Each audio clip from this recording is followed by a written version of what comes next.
이번 시간에는 구원의 길 2강 하나님의 방법에 대해서 함께 나누기를 원합니다. 로마서 5장 8절에 보면 우리가 아직 죄인 되었을 때 그리스도께서 우리를 위하여 죽으심으로 하나님께서 우리에 대한 자기의 사랑을 확증하셨느니라. 로마서 5장 10절에도 우리가 아직 원수 되었을 때 그의 아들의 죽으심으로 말미암아 하나님과 화목하게 되었은즉 창조자 하나님께서 독생자 아들로 육신을 입고 우리 가운데 나타내게 하신 거죠. 언제? 우리가 아직 죄인 되었을 때, 우리가 하나님과 원수 되었을 때, 그 하나님의 아들의 이름은 예수 그리스도. 이름은 예수, 그리스도는 직분. 우리가 이야기할 때 오바마 대통령 그렇게 이야기하면 오바마는 이름이고 대통령은 나라를 다스리는 최고 통수권자구나. 그렇죠. 그분의 직분을 이야기하는 것입니다. 예수는 자기 백성을 구원하기 위해 오시는 창조자입니다. 그들의 죄인 원죄, 하나님 떠난 죄에서 사단에게 종노릇하고 사는 죄에서 구원하기 위해서 오신 하나님이신 것이죠.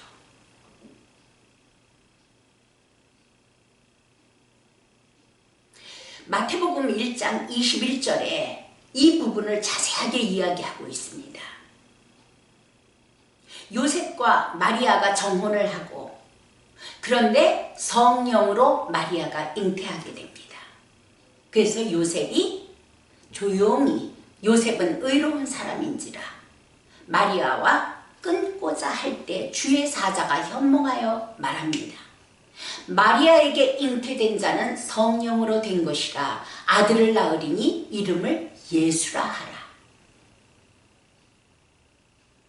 이는 그가 자기 백성을 그들의 죄에서 구원할 자신이로라 하니라. 이것이 예수님의 이름이에요. 자기 백성을 그들의 죄에서 구원하기 위해서 오시는 하나님이 예수님이라는 것이죠.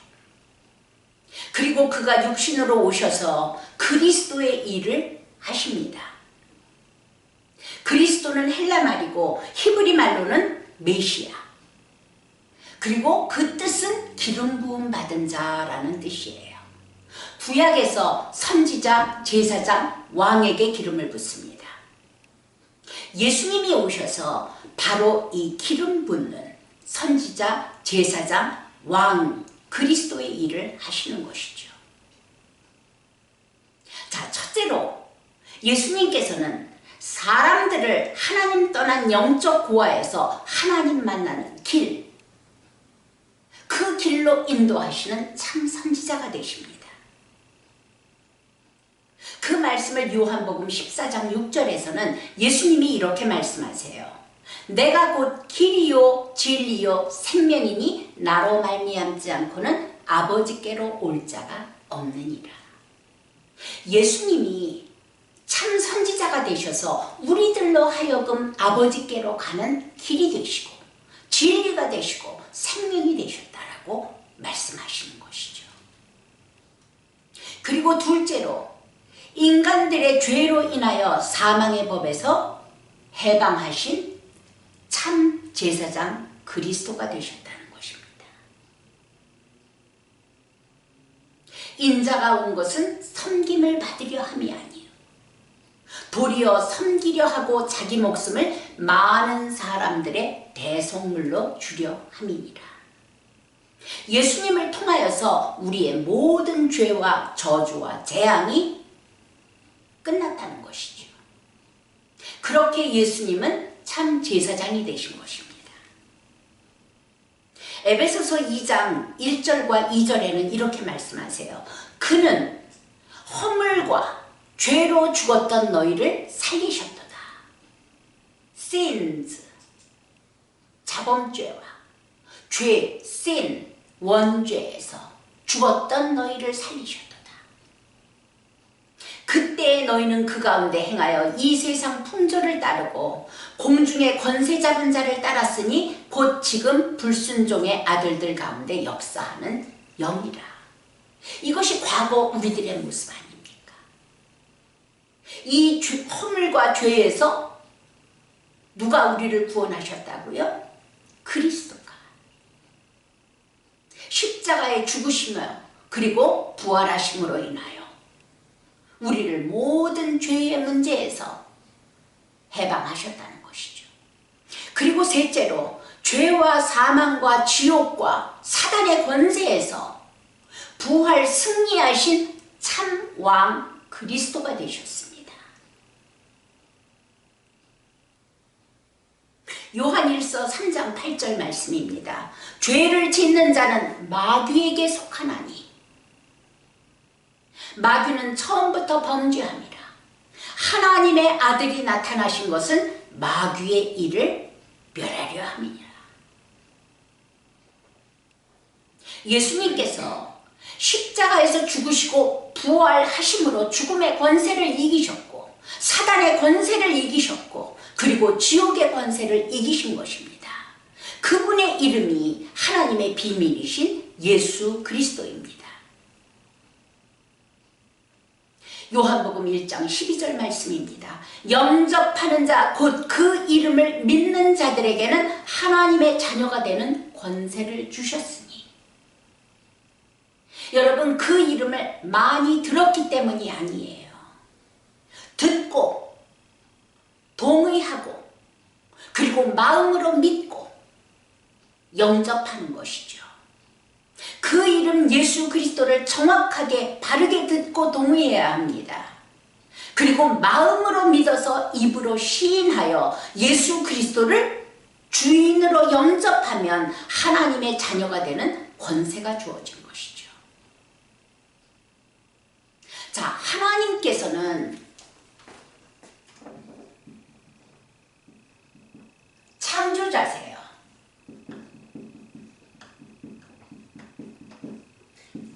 그리고 나는 피조물이었어요.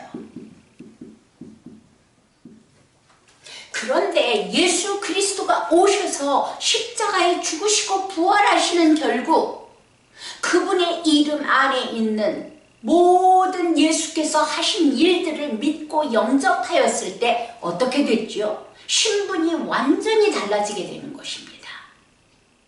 어떻게 달라져요? 하나님은 창조자에서 아버지가 되시오. 나는 피조물에서 아들이 되는 것입니다. 엄청난 신분의 차이가 생겼죠. 과거에는 피조물 이상이 아니었어요. 그냥 하나님의 대리 통치권자였는데 이제는 아버지와 아들의 관계가 되어진 것입니다. 이 예수 그리스도 안에서 예수 그리스도를 주인으로 영접할 때, 나의 하나님으로 영접할 때 여러 가지 신분과 권세가 주어집니다. 하나님의 자녀로서. 자, 그 부분을 한번 기록해 볼게요.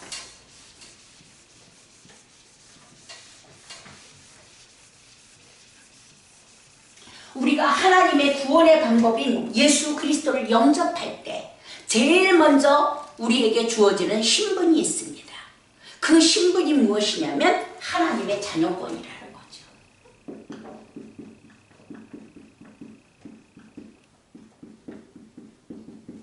맞죠?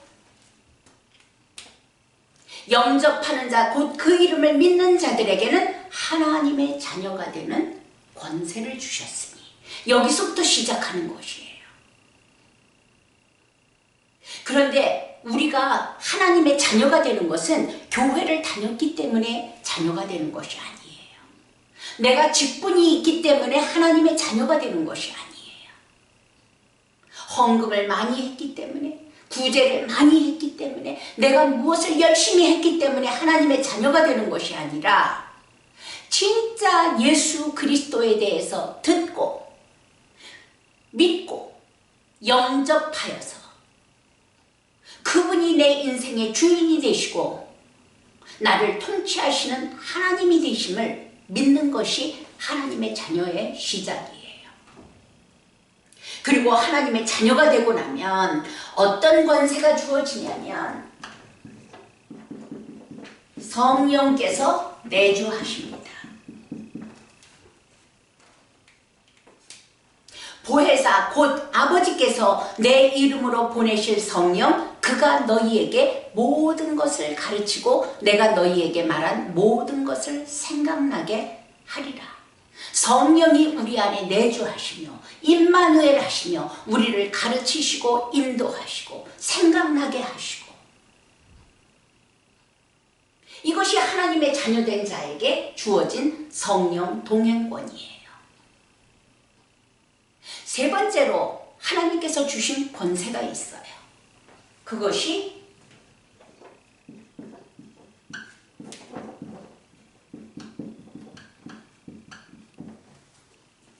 우리가 기도할 때 하나님께서 응답하시겠다는 거죠. 누구에게? 하나님의 자녀에게. 내 이름으로 무엇이든지 내게 구하면 내가 행하리라.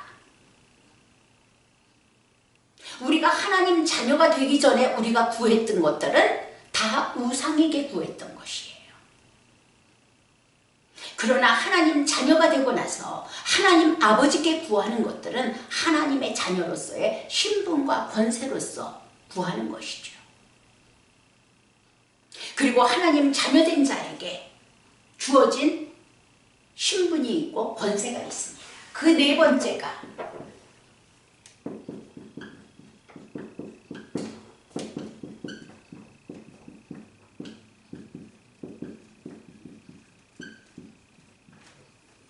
하나님의 자녀가 되고 나니까 하늘의 천군 천사가 호위합니다. 여러분, 대통령의 자녀가 학교 갈 때 아니면 외출을 할 때 혼자 나가지 않잖아요. 아버지로부터 받은 경호원들이 동행을 합니다.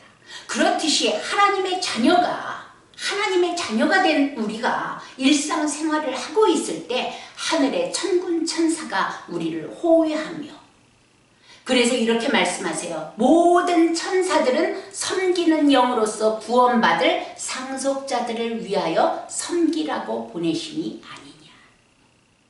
천사가 우리를 호위하는 것이죠. 그리고 우리에게 주어진 권세가 또 하나 있습니다. 예수 그리스도 안에서 흑암을 결박할 권세가 주어졌습니다. 예수 그리스도 이름 안에서 믿는 자들에게는 이런 표적이 따르리니 곧 그들이 내 이름으로 귀신을 쫓아내며 새 방언을 말하며 뱀을 집어올리며 무슨 독을 마실지라도 해를 받지 아니하며 병든 사람에게 손을 얹은즉 나으리라 하시더라. 이것이 하나님의 자녀에게 주어진 흑암 결박권이에요. 우리에게 주신 그 이름, 예수 그리스도의 이름이 선포되어질 때에 어둠이 떠나가고 결박들이 풀어지고 문제가 해결되어지고 병이 낫고, 여러분, 우리 그거 일상으로 보지 않습니까? 그리고 하나님의 자녀에게 주어진 또 하나의 권세가 있습니다.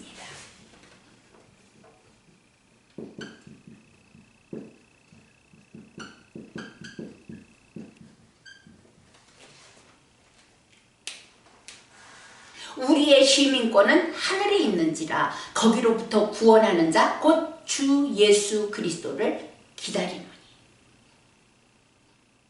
여러분들, 이런 방법 저런 방법으로 미국의 시민권을 받으셨죠. 그런데 우리는 미국의 시민권뿐만 아니라 예수 그리스도 안에서 천국 시민권을 가진 자들이 되었습니다. 예수 그리스도 안에서 이 땅에 사는 날 동안에 육신이 다하는 그날까지 천국을 살며, 그리고 육신이 다하는 그때는 영원한 천국으로 들어가는 것입니다. 그러면 이 세상 사는 날 동안에 어떻게 살아야 될 것인가? 그렇죠. 이미 구원받았고 하나님의 자녀 되었고 이제는 어떻게 살아야 할 것인가?